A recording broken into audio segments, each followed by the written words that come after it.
Good morning, and thank you for standing by. My name is John, and I will be your conference operator for today. At this time, I would like to welcome everyone to the Lightspeed Fiscal Fourth Quarter 2026 conference call. All lines have been placed on mute to prevent any background noise. After the speaker's remarks, there will be a question-and-answer session. If you would like to ask a question during this time, simply press star followed by the number 1 on your telephone keypad. And to withdraw your question, simply press star 1 again. I would now like to turn the conference over to Gus Papageorgiou, Head of Investor Relations for Lightspeed. Please go ahead. Thank you, operator, and good morning, everyone. Welcome to Lightspeed's Fiscal Q4 2026 conference call. Joining me today are Dax Dasilva, Lightspeed's Founder and CEO, and Asha Bakshani, Lightspeed's CFO. After prepared remarks from Dax and Asha, we will open it up for your questions. We will make forward-looking statements on our call today that are subject to risks and uncertainties that could cause actual results to differ materially from those projected. Certain material factors and assumptions were applied in respect of conclusions, forecasts, and projections contained in these statements. We undertake no obligation to update these statements except as required by law. You should carefully review these factors, assumptions, risks, and uncertainties in our earnings press release issued earlier today, our fourth quarter fiscal 2026 results presentation available on our website, as well as in our filings with U.S. and Canadian securities regulators. Also, our commentary today will include adjusted financial measures, which are non-IFRS measures and ratios. These should be considered as a supplement to, and not a substitute for, IFRS financial measures. Reconciliations between the two can be found in our earnings press release, which is available on our website, on SEDAR+, and on the SEC's EDGAR system. Note that because we report in U.S. dollars, all amounts discussed today are in U.S. dollars unless otherwise indicated. With that, I will now turn the call over to Dax. Good morning, everyone, and thank you for joining us. Fiscal 2026 was a pivotal year for Lightspeed. We pursued a disciplined strategy that focused our organization on the two areas where we have a proven right to win: retail in North America and hospitality in Europe. The results today show unequivocally that the strategy is working. Lightspeed delivered revenue and gross profit growth ahead of expectations and gained momentum in the crucial areas of customer location and GTV growth. In Q4, we delivered another strong quarter with total revenue of $291 million and gross profit of $129 million, both up 15% year-over-year and coming in ahead of our previously established outlook. Adjusted EBITDA of $15 million was up 17% year-over-year. Our performance was bolstered by the strength of our growth engines, where we saw total revenue up 24%, GTV up 19%, and locations up 11%. After the divestment of Upserve, our growth engines now comprise approximately 75% of total revenues, and we expect them to grow towards 80% during the course of fiscal 2027. Our accomplishments for fiscal 2026 were on track to meet the 3-year targets we initially presented at our Capital Markets Day in March of last year. In the first year of our transformation, we delivered the following results relative to our CMD commitments. Gross profit growth of 17% versus a target 3-year CAGR of 15 to 18%. Gross margin of 43% versus a target gross margin of 42 to 45%. Adjusted EBITDA growth of 35%, in line with our target 3-year CAGR. 24% gross profit growth in our growth engines versus a target 3-year CAGR of 20 to 25%. And 11% customer location growth within our growth engines versus a target 3-year CAGR of 10 to 15%. Underpinning these targets are 3 priorities that will drive long-term value at Lightspeed. These are: 1, growing customer locations in our growth engines; 2, expanding subscription ARPU; and 3, improving adjusted EBITDA and free cash flow. In Q4, we continued to make solid progress. Let me start with customer locations in our growth engines. We added approximately 3,200 net new locations in the quarter, growing 11% year-over-year. Q4 marks the 4th quarter in a row where customer location growth has accelerated. Total customer locations, including growth and efficiency markets, grew to 150,000. We were very proud to welcome a host of new customers. Within retail, we added the luxury lifestyle brand Erin, with locations in New York and Palm Beach. We also added Oshima Surf and Skate, a multi-location Hawaii-based retailer and an avid user of Lightspeed Wholesale. Lightspeed Wholesale connects retailers using our Lightspeed Retail POS to brands using our New Order by Lightspeed platform. With this integration, retailers can discover and order over 5 million products from over 4,000 brands, all on one platform. In this quarter, we continue to add world-class wholesale brands such as Sorel, Nixon, Proenza Schuler, and BBC International Footwear to the Lightspeed Wholesale ecosystem. Within golf, we added Redwater Golf, which utilizes our specialized tools across 8 courses and 5 indoor simulators in Michigan. In European hospitality, we are becoming the standard for full-service dining. We added 19 locations with Gaucho, the iconic Argentinian steakhouse chain across the UK. Novikov in London has also joined us to manage this complex 3-in-1 restaurant concept. And we added Osman Tokter, the highly acclaimed modern Turkish restaurant in Berlin. Turning to software revenue and ARPU, we continue to innovate across our flagship platforms of Lightspeed Retail and Lightspeed Restaurant, which is key for long-term software ARPU growth. Within Lightspeed Wholesale, we launched an integration with Faire, a B2B marketplace that will give Lightspeed retailers direct access to over 100,000 lifestyle, home decor, apparel, and jewelry brands. Also within Lightspeed Wholesale, we launched AI-driven brand recommendations in our recently released marketplace, which surfaces personalized brand suggestions based on the buyer's profile, expanding discovery and opening new revenue opportunities for brands on Lightspeed Marketplace. We also launched our AI-powered OCR tool that automates the tedious task of product data entry, helping merchants onboard new inventory, reduce stock discrepancies, and improve accuracy. Within Lightspeed Restaurant, we released AI menu imports, which significantly reduces setup time for new restaurants by allowing business owners to easily digitize and upload menus using photos, online documents, or even sketch notes. And the new promotion engine within Order Anywhere, our takeout and delivery offering, with buy one, get one free functionality, enabling restaurants to create time-limited offers to drive order volume and repeat visits. We also saw strong adoption of our more recent product launches.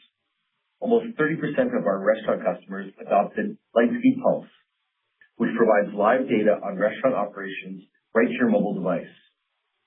Since its recent release, over 20,000 reservations were made using Lightspeed Reservations. Approximately 20% of our target restaurant locations have now adopted Lightspeed Restaurant AI, and the number of customers using Retail Insights has increased over 3 times year over year. We add popular features to our top-tier plans that help drive higher software ARPU. I am very proud of the innovations that have come out of our product teams this year, particularly around AI.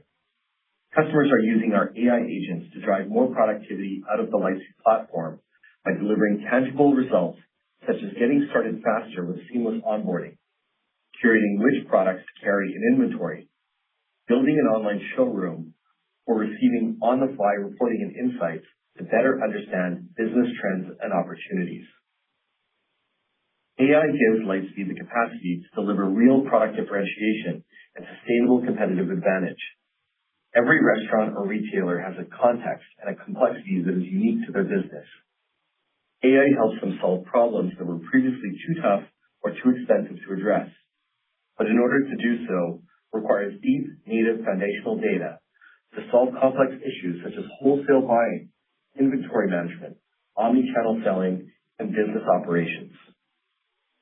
We are in a very unique and advantageous position because we have the data derived from billions of dollars in transactions to build AI agents that can solve for these complex issues at scale. That secure, fiscalized, and proprietary data, spanning wholesale, the merchant, and the consumer, comes from businesses that operate in physical spaces and use Lightspeed POS solutions that integrate physical hardware and complex workflows seamlessly as their system of record. These businesses were engaged and onboarded by a scaled go-to-market motion, specifically crafted to make them successful on our platform. no one is better positioned to deliver AI-backed solutions that can help our customers run and grow their businesses. In the end, our SMB and mid-market merchants' priority is to build better businesses, not build their own software. Now turning to profitability. In fiscal 2026, we achieved a landmark accomplishment as a company.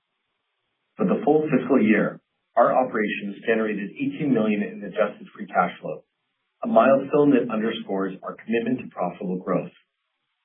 I think this accomplishment is even more impressive when you consider that we did this while meaningfully scaling the business in our focus areas and launching a series of new product innovations, demonstrating our capacity for disciplined investment that results in enhanced financial performance. I also want to take a minute to highlight the changes we have made to our executive leadership within Lightspeed to drive the next phase of growth. Gabriel Benavides joined us as Chief Revenue Officer. Gabe brings a wealth of experience in scaling global sales organizations and will be instrumental in refining our go-to-market productivity. We've also appointed Leslie Martin as our new Chief Strategy and Transformation Officer. Leslie joins us from Boston Consulting Group with 18 years of experience advising on strategy, operational transformation, and performance improvement. And finally, we recently welcomed Bhavna Singh as our Chief Technology Officer. Bhavna is a veteran technology executive with over 25 years of experience in scaling global engineering organizations and leading platform transformations at major firms like Glassdoor and Okta, where she pioneered AI adoption within the organization. She specializes in aligning technical strategy with business growth. I look forward to working with our entire executive team as we continue executing in fiscal 27 and beyond. At the beginning of this fiscal year, we launched a corporate transformation aimed at sharpening our focus, improving our execution, and delivering results. We laid out our clear 3-year growth targets for locations, gross profit, and adjusted EBITDA. In fiscal 2026, we delivered against these goals on all fronts, and we are entering fiscal 2027 with growing momentum. With that, I will pass it over to Asha. Thanks, Zach, and good morning, everyone. As you've seen in our results today, fiscal 2026 was a defining year for Lightspeed. By focusing the business on our highest conviction growth opportunities, we delivered strong performance across GTV, location growth, payments penetration, profitability, and cash flow. After the close of our fiscal year, we accelerated our transformation by divesting the Upserve U.S. hospitality product line. The transaction has made Lightspeed a more streamlined company, with our operations now even more tightly aligned to our growth engine. After the divestiture of Upserve, our growth engines, where we are highly focused, now account for approximately 75% of our total revenue versus approximately 67% in fiscal 2026. We are now a more focused, more scalable, and more efficient business. Before I review the financials, I want to highlight the 2 key trends we experienced in fiscal 2026. First, our strategy to focus on our growth engine, retail customers in North America and hospitality customers in Europe, is clearly working. These are regions characterized by tight product market fit, strong close rates, and a proven right to win. Our results for the year clearly demonstrate this momentum. Within our growth engines in fiscal 2026, we saw total revenue grow 24%, software revenue grow 15%, GTV increase 15%, payments penetration reached 46%, up from 41% last year, and we added approximately 9,400 net customer locations for the year, driving an 11% year-over-year increase in ending location count. And importantly, we are still early in monetization, which gives us a long runway ahead.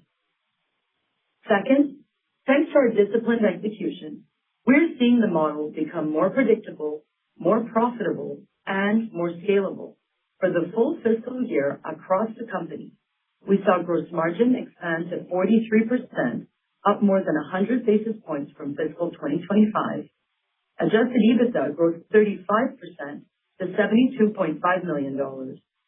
Positive adjusted free cash flow of $18.2 million, and payments penetration increased to 42% from 37% a year ago. I will now discuss the quarter in more detail and then provide our outlook for Q1 and fiscal 2027. Total revenue grew 15% to $290.8 million, exceeding our outlook, driven by an expanding location count, higher software ARPU, and increased year-over-year payments penetration. Notably, we achieved 24% revenue growth within our growth engine. Software revenue for the quarter was $93.3 million, up 6% year-over-year and up 9% within our growth engine, with software ARPU rising 4% year-over-year. As anticipated, software revenue growth moderated from the first half of the year due to lapping last year's price increases and our continued focus on annual contracts. Annual contracts result in modest upfront discounts, but attract higher quality merchants with lower churn and higher lifetime value. This reflects a deliberate shift toward higher quality revenue and long-term value creation. Transaction-based revenue for the quarter was $185.3 million, up 17% year-over-year. GPV grew 22% year-over-year. GPV as a percentage of GTV came in at 42%, up from 38% in the same quarter last year. Capital revenue grew 73% year-over-year, while merchant cash advances outstanding grew a more modest 12% year-over-year, thanks to a payback period that declined to 7 months, a 13% improvement over last year. Overall, Q4 GTV grew 11% to $22.9 billion, and total average GTV per location continued to increase as we signed more higher value customers. Same-store sales were up in both retail and hospitality and across all of our main geographies. Within our growth engine, GTV grew 19%. Total monthly ARPU reached approximately $602, up 10% year-over-year, driven by both higher software and payments monetization. With respect to our efficiency markets, overall revenue in Q4 was essentially flat year-over-year. When we adjust for the sale of Upserve, Q4 revenue was up modestly. Payments penetration in our efficiency markets increased to 36% in the quarter, from 33% in the same quarter last year, but remains below the overall business, giving us plenty of room to further increase payments revenue. Turning now to profitability and operating leverage. Total gross profit for the quarter was strong, growing 15% year-over-year, in line with revenue growth of 15%, driven by strong top-line performance and expanding gross margins in both subscription and transaction-based revenue. Total gross margins for the quarter were 44%, flat to last year, even with transaction-based revenue increasing to 64% of total revenue from 62% last year. For the quarter, we delivered strong software margins of 87%, up from 81% a year ago. Software gross margins benefited from a non-recurring rebate from a cloud provider. Normalized software gross margins would have been more in line with the first 3 quarters of the year, at approximately 82%. This improvement was largely driven by increased cost efficiency, consolidating our cloud vendors to renegotiate better terms, and using AI to dramatically reduce the cost of support and service delivery. AI now resolves over 80% of our support tickets. This is not theoretical. It is already embedded in our cost structure today, and we're only just getting started. Gross margins for transaction-based revenue were 31%, up from 29% last year. This improvement reflects increased payments penetration in our international markets, where margins exceed those in North America, as well as growth in our Lightspeed Capital revenue. As we convert customers to Lightspeed Payments, we increase our overall net gross profit dollars, and in the quarter, we saw transaction-based gross profit grow 26% year-over-year. Total adjusted R&D, sales and marketing, and G&A expenses grew 15% year-over-year. This was primarily driven by meaningful investments in field and outbound sales, as well as product innovation within our growth engine.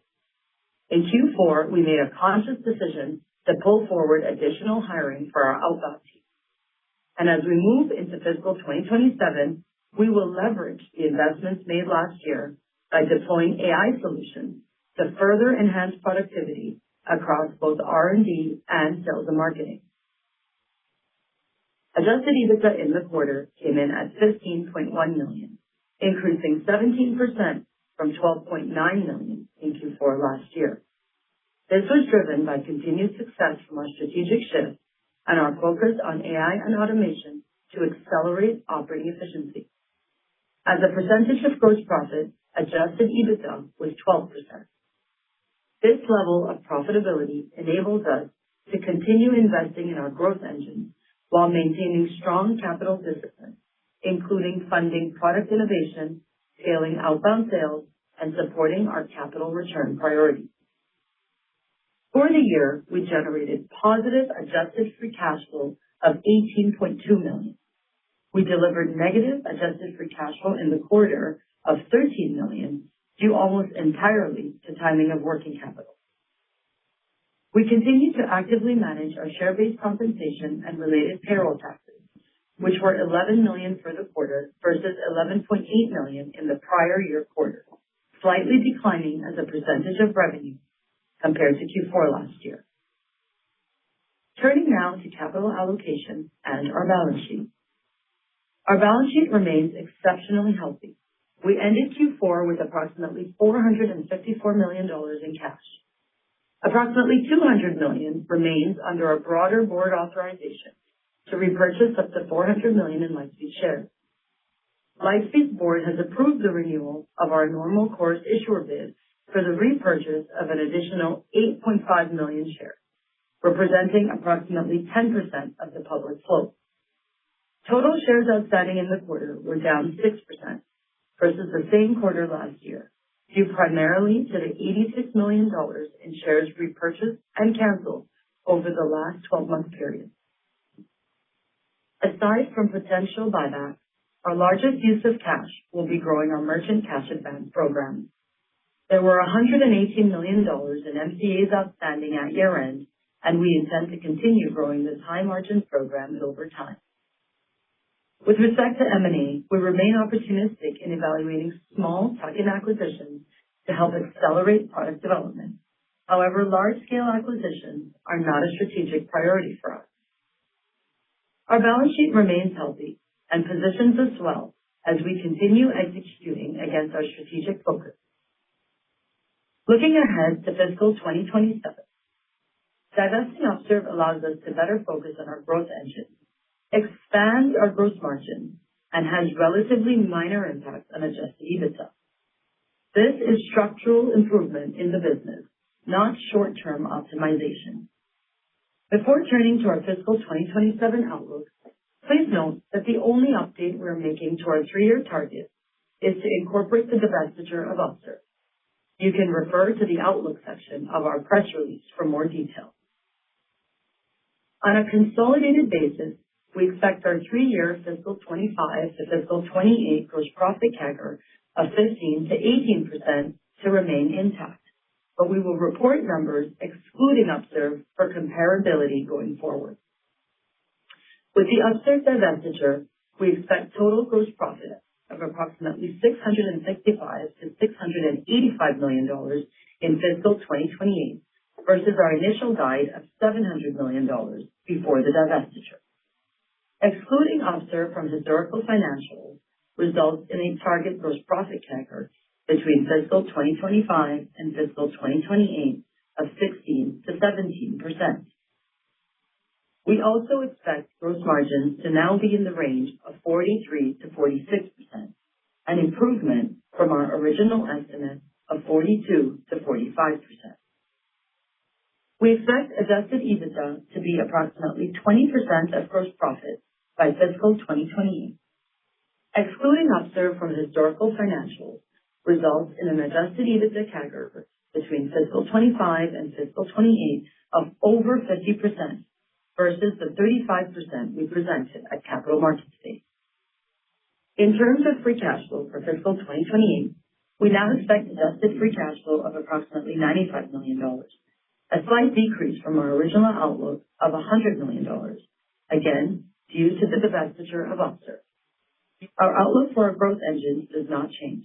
We continue to expect gross profit to grow at a 3-year CAGR between fiscal 25 and fiscal 28 of 20 to 25%, and locations to grow at a 3-year CAGR of 10 to 15%. Now, turning to fiscal 2027 outlook. For the full fiscal 2027 year, we expect total revenue of $1.225 billion to $1.265 billion, representing organic growth of 12 to 15%. Total gross profit of $565 million to $585 million, representing organic growth of 12 to 16%. And adjusted EBITDA of $75 million to $95 million. For Q1 of fiscal 2027, we expect total revenue of $305 million to $350 million, representing organic growth of 10 to 14%. Total gross profit of $136 million to $141 million, representing organic growth of 10 to 14%. And adjusted EBITDA of $15 to $20 million. With that, we will now take your questions. Ladies and gentlemen, we will now begin the question and answer session. At this time, I would like to remind everyone, in order to ask a question, please press star followed by the number 1 on your telephone keypad. In the interest of time, we kindly ask that you please limit yourselves to 1 question and 1 follow-up. Thank you. Our first question comes from the line of Dan Perlin with RBC Capital Markets. Please go ahead. Thanks. Good morning. Actually, if you could just maybe talk a little bit about the cadence of revenue growth throughout the year. Obviously, the 1Q guide kind of points to an organic growth of 10 to 14%, and the full year's 12 to 15. So there's an accelerant there, and I'm just wondering what those key drivers are going to be. Thank you. Yeah, thanks. Thanks for the question, Dan. You're absolutely right. When you think about the revenue growth, we are expecting, uplift as we move throughout the year. There's quite a bit of work that we continue to put into growing the growth engines, retail in North America and hospitality in Europe. You've heard about all the product releases Dax talked about as well. So that, coming to fruition throughout the quarter should drive top line growth, continued payments penetration as well. So, all the things that you've seen from us as before, baked into the accelerating growth as we move into the quarters of fiscal 27 and into 28. Okay. And then just quickly as a follow-up on Lightspeed Capital, I mean, it was up 73% this quarter, so it's clearly growing very quickly. You talked about using some of the proceeds from Upserve to maybe accelerate that growth. I'm just wondering how much are you thinking about pointing towards Lightspeed Capital, and how should we be thinking about potential acceleration there? Thank you. Yeah, thanks. Thanks for the question. We expect capital to continue to accelerate into fiscal 27. We do need to keep in mind that Upserve was, an entity that was heavy on usage of Lightspeed Capital. But when we look at the growth of Lightspeed Capital on a pro forma basis, we still see, about 35+% growth in that business. What we have to keep in mind at the end of the day, Dan, is we want to make sure that our default rates remain in the low single digits. We've done a really good job at accelerating ROI on Lightspeed Capital, reducing the month's payback with which we get repaid, and that's resulted in very low default rates, the lowest we've seen in the industry, to be honest. So what's important to us is, to grow this business prudently, and we expect to continue to do that with some nice 35+% growth in fiscal 27. Our next question comes from the line of Kevin Krishnaratne with Scotiabank. Please go ahead. Hey there. Good morning. First, just a question on the growth engine net adds. Good to see the acceleration. I think you mentioned 4 quarters in a row there. I'm wondering if there's any difference that you'd want to call out between what you're seeing in North America retail and European hospitality. And do we expect another quarter of acceleration in the coming quarter? Yeah, thanks for the question. Yeah, we're obviously super pleased with the acceleration in location growth from 5 to 7 to 9 to now 11% growth, 3,200 locations in Q4. We have doubled down on our growth strategies and our growth engines, outbound sales, field motions in Europe. We're seeing a lot of new customers come on board in Europe through the field motions. We're also really excited about the progress we've made with the new order-led outbound motions that are outbound remote. In call centers, but doing outbound for retail. It's grown from a nascent motion to one that's has a large contribution now on the retail side. So very enthusiastic about that. We are projecting that both of those motions will continue to bear fruit and become even more efficient and more productive throughout the year. I would think about growth in FY27 as staying in that 10 to 15% CAGR, and continuing on this path or in this range. Here's still on the growth engines, but specifically the software growth. I think you saw the 9% this quarter. It was 13% in the previous quarter. One, was that within your expectations? And just broadly, how do we think about software growth trends in 2027? Yeah, so software grew 6% year over year this quarter, 8% for the year. In the growth engines, I think it was 15% for the full year. We're really focused on building up the software business. The software growth in the growth engines is a strong point, but we brought on Gabe as our new CRO. We're really building out the capability in our cross-sell, upsell, and account management, as well as new business growth has always been very strong.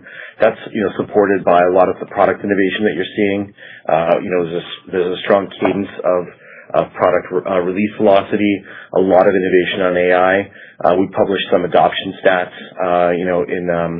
along with we shared those in the script. And that was, I think that's really landing with customers. So, we're seeing that, the outcome of that in the location growth, but we'll also see that in software growth for the year. We're also, really looking, doubling down on the partner and channel strategies. We have a great partner channel, great channel strategy, but we're going to be putting even more effort into that as the year goes on. Okay. Thanks, Zach. Our next question comes from the line of Josh Baer with Morgan Stanley. Please go ahead. Great. Thanks for the question. One topic, a couple parts to it on the divestiture. Thought it was interesting. Not that you'd potentially sell like U.S. hospitality or rest of world retail assets, but that you were able to package Upserve, just given timing of the deal. So I guess I'm wondering first, are there any acquired companies from that 2018 to 2020 that still operate under the legacy brand and operations and not integrated Lightspeed? And then second, was there any potential for this deal to be expanded to broader U.S. hospitality? And then just last, like running through some of the acquisitions, it seems like Chronogolf, Ikentu, Kunta, Gastrofix are all in the growth engines. If you could just correct me if I'm off there. But then I'm wondering if there's parts of ShopKeep, as far as U.S. restaurants, and Vend, which had a large retail presence in Asia and Europe, which could potentially be divested. Thank you. Yeah, Vend, of course, is the foundation of our flagship X series in retail. So that's a core part of our strategy. It's sold, of course, in our growth engines, and we also sell it in the international efficiency markets as well. We're always looking, evaluating all options for future divestiture through that lens of creating long-term shareholder value. So, Upserve, I think, was a great candidate for divestiture. We're not focused on U.S. hospitality. And so that made a lot of sense that they can grow that business. The new buyer has a lot more able to give it the focus, whereas for us, our priority is European hospitality, where we are a clear leader.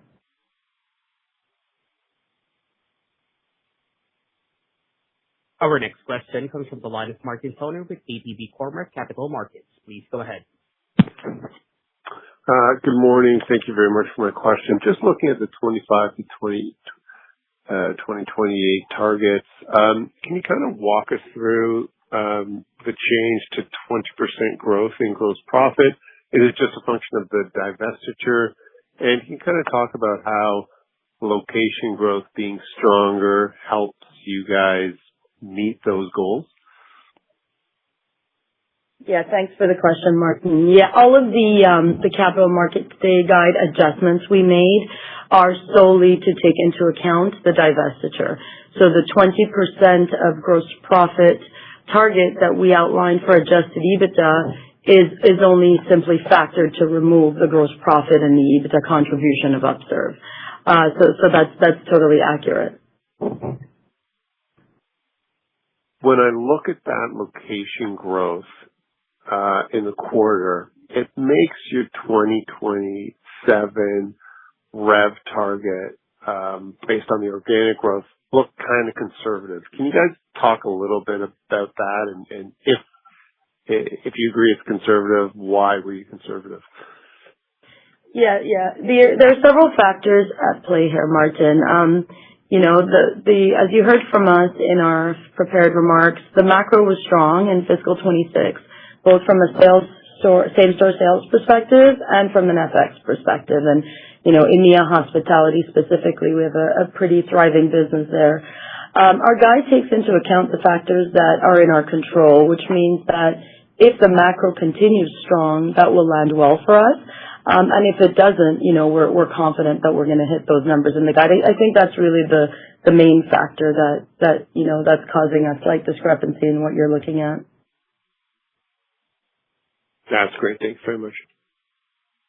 Our next question comes from the line of Tenzin Wong with JP Morgan. Please go ahead. Hi, thanks so much. Thank you for the update. I wanted to ask two questions. First, on go-to-market and quota-carrying salespeople. Just curious if there's been any change in your growth plan on headcount from go-to-market, and if you're seeing any changes in ROI there. Then I have a follow-up. Hey, Tenzin.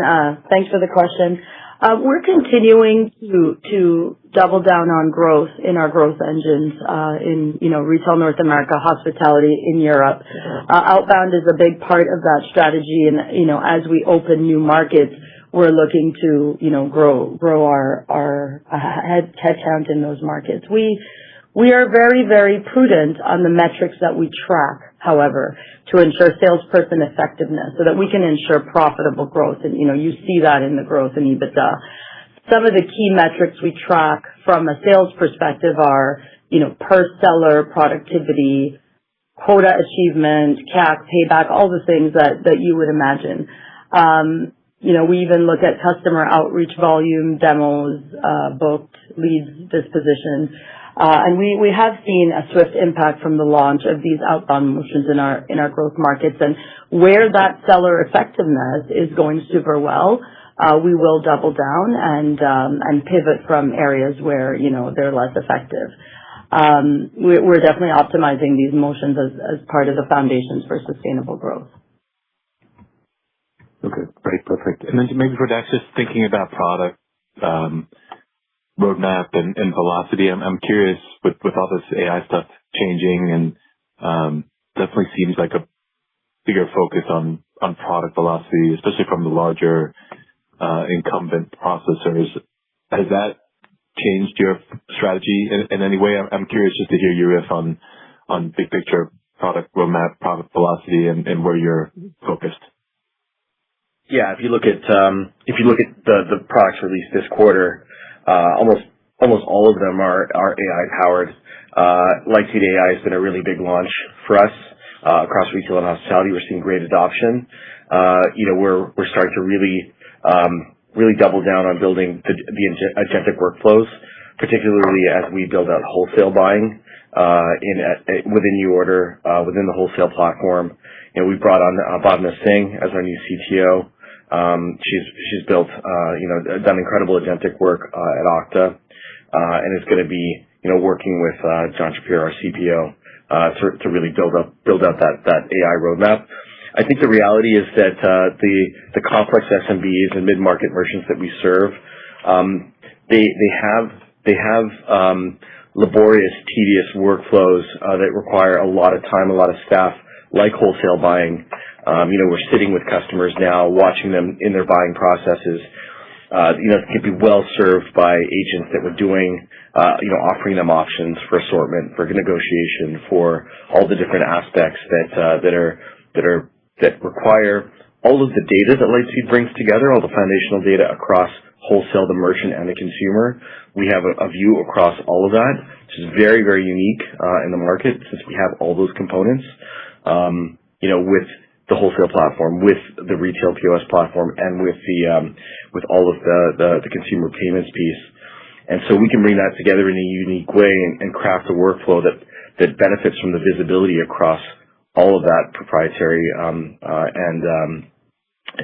unique data, and in addition, provide value back to the brands that are fueling all of that wholesale buying. So yeah, I think we're really excited, and I think that we're in a really unique position to be able to build really, really differentiated agentic workflows on retail and as well on hospitality. We've got a really unique network. We're the leading player for full service hospitality in Europe, and so therefore, tools like Benchmark and Trends, where we really draw upon that density we have per city to be able to benchmark and offer restaurants insights into what's trending at restaurants and what time of days to offer, different kinds of items and when to staff. We can do that because of the density of restaurants that we have, and all of that data. So all of these elements offer us a lot of exciting possibilities for roadmap that's driven by AI. Our next question comes from the line of Matt Bullock with Bank of America. Please go ahead. Great. Good morning. Thanks for taking the question. Great to see the continued acceleration of core location growth. It sounds like we can expect that to be in the 10 to 15% range for the year, but given the pull forward and some of the outbound hiring, I was hoping you could provide some color on the expected glide path of year-over-year growth for core location. Should we expect that to level out throughout the back half of the year, or how should we think about it? Thank you. So there's certainly, it's correct. Like I said earlier, we're going to stay within that 10 to 15%. I'm really proud that that's a 3-year CAGR, 10 to 15%. We reached that within year one of the transformation. So this is going well for Lightspeed. And, just spoke about some of the product things that we're releasing. We have a compelling platform for folks in our growth engines. So that I think is, for us, a lot of wind in our sails. So what I will say though is that as we go through the quarters of next year, there is seasonality. So the number of locations will fluctuate. There's definitely some stronger quarters in the raw location number, but the percentage, the growth rate we're expecting it to stay within the 10 to 15%. Got it. Thank you very much. Our next question comes from the line of Richard Tse with National Bank Capital Markets. Please go ahead. Yes, thank you.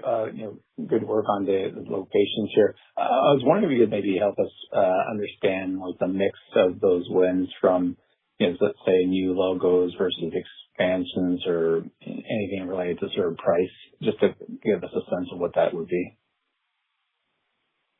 So, as I was saying earlier, new business is a very, very strong point for the company. We're bringing out a lot of new logos. We shared some of them in the earlier remarks.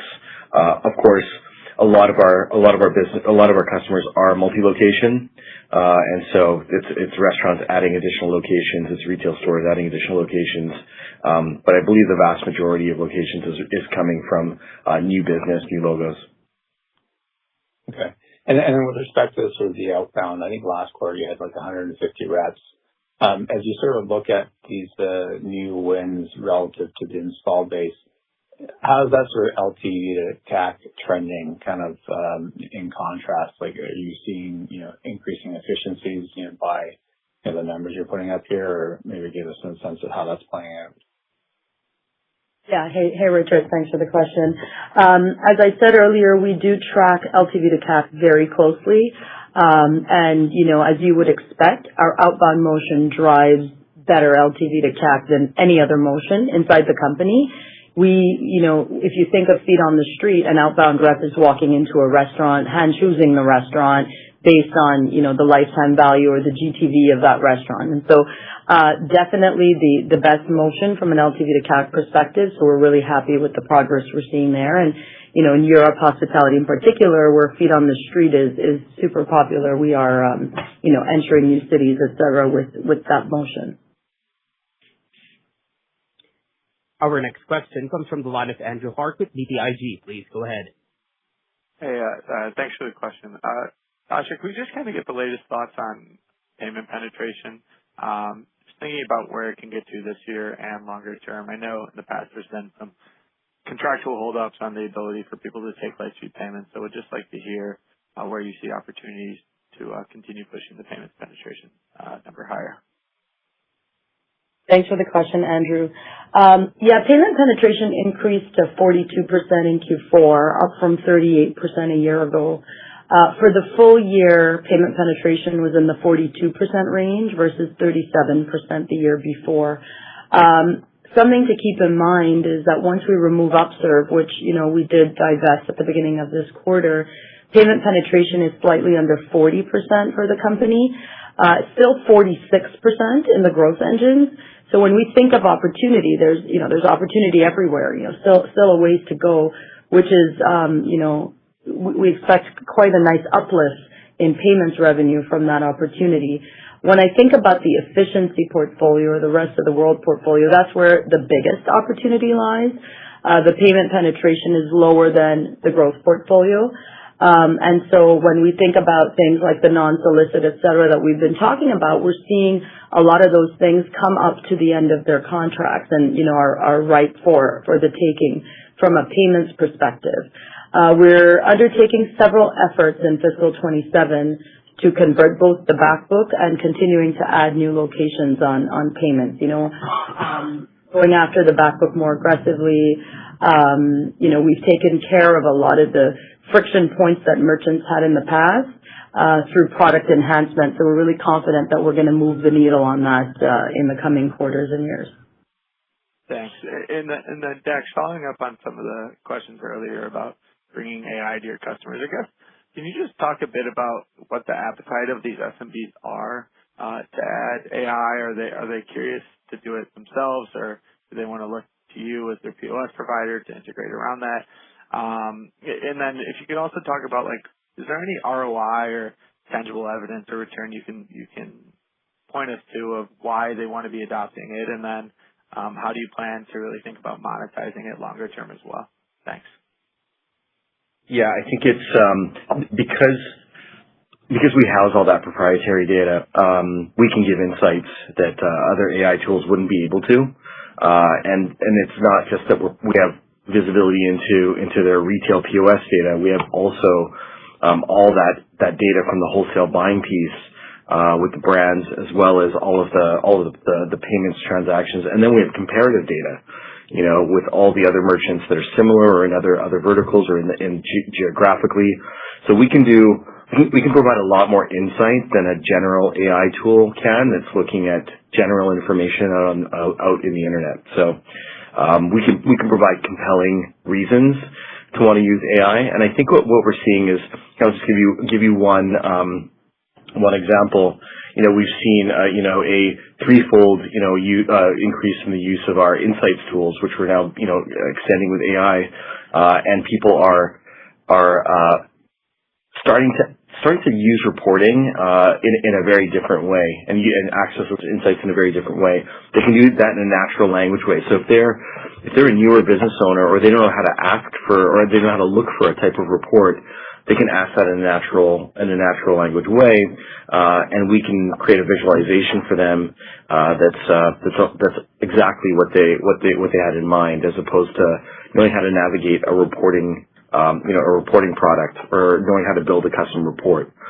So it really goes from, maybe an administrator being able, having to navigate that or knowing how to do that, to more actionable insights being at everybody who has the permissions to query the system and get immediate results. Maybe there's immediate action that needs to be taken. Maybe there's stock that needs to be bought in a timely way, for which they might need to, initiate a conversation with our capital department to bring that stock in right away. So I think it's going to allow businesses to become a lot more competitive because they've got the insights at their fingertips, and then they've got access to other things on the platform like capital, so they can, order inventory that's being recommended to them, because they can be that much more profitable. So I think that we're going to see the activation of a lot of the elements of the product suite, that come from the fact that people are using reporting and insights in a whole different way, and it's allowing them to do all new things with their business or generate a lot of new ideas on how to generate revenue. And remember, of course, we're going to, be able to sell upgraded plans that include more and more AI-driven features. But if any of these new functionalities generate more income and more revenue for the business, we are an outcomes-based business. We generate more revenue for these businesses, and they generate more payments volume and potentially more capital volume. So, there's a lot of discussion about the new model for software is going to be outcomes-based. For us, we are an outcomes-based business. 70% of our revenue is payments and financial services. So we drive more success for our customers through AI-driven tools, and we'll drive more payments revenue. Our next question comes from the line of Sagar Kari with BMO Capital Markets. Please go ahead. Hi, good morning. This is Sagar on behalf of Thanos. My first question is for your wins in the growth markets. For situations where you are displacing legacy or other modern solutions, what are some of the top reasons you've heard why merchants are picking Lightspeed or other options? Is it pricing? Is it features, better support, and all of the above? Maybe if you could speak to that, please. Yeah, I think it's all of the above. You've got legacy systems where it's very hard to manage, multiple locations. That's a basic benefit of the cloud. But now when you think about the AI era, and an era where a lot of the value of the business is driven through data, which is, relates to my last answer around, how important it is for that foundational data in your core platform, your operating platform, your system of record, to be able to provide you value, to be able to give you the ability to drive your business to the next level. No business wants to lose that competitive advantage that they're seeing other businesses enjoy, right? And that's how we think about how we want to build new modules and new functionality into Lightspeed is, accelerating different revenue opportunities for these businesses. It's a competitive economy. It's got all kinds of challenges around cost. And if they don't have a platform where their data is actually benefiting them to be able to navigate that and also generate opportunity, then the system is just merely recording transactions. It's just a cash register replacement, and that's not what Lightspeed is. We're a high-powered light ERP for these businesses to be able to accelerate. And so that matches the ambition of the customers that we're talking to, and that's the whole rationale for everything that we do. Perfect. That's great.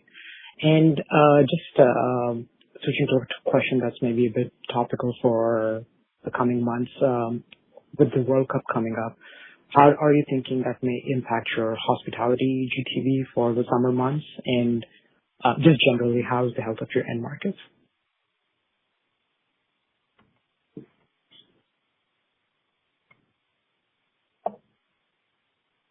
The World Cup in LA? Yeah, like so if you have a lot of the European crowd coming over to North America, how are you thinking that may impact your hospitality GMV in Europe? Yeah, listen. European hospitality has had a lot, several really great seasons since COVID. We've seen it's a major tourist destination for the world. I mean, there's a lot of commentary that there's too many tourists in Europe, and I think we have a very, very privileged position that, one of the main reasons to go to Europe is to eat at some of the best places in the world. Some of the best Michelin star restaurants, and these are on Lightspeed. These restaurants and resorts are by and large on our platform, and I don't think that this is going to be a disappointing summer in terms of those restaurants those hospitality businesses doing very, very well. Perfect.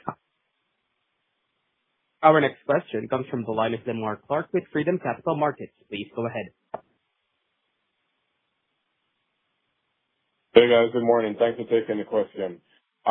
Some of your competitors have called out pressured margins from rising memory costs and broader tariff exposure, and you've been in this negative 70% hardware gross profit margins in the last 2 quarters versus negative 50% or so on average in previous quarters. So maybe provide some color on the negative drivers there. Is this a deliberate loss leader strategy tied to payments attached or tariffs compressing that line? And if so, could you quantify the headwind to margins? Thank you. Thanks for the question.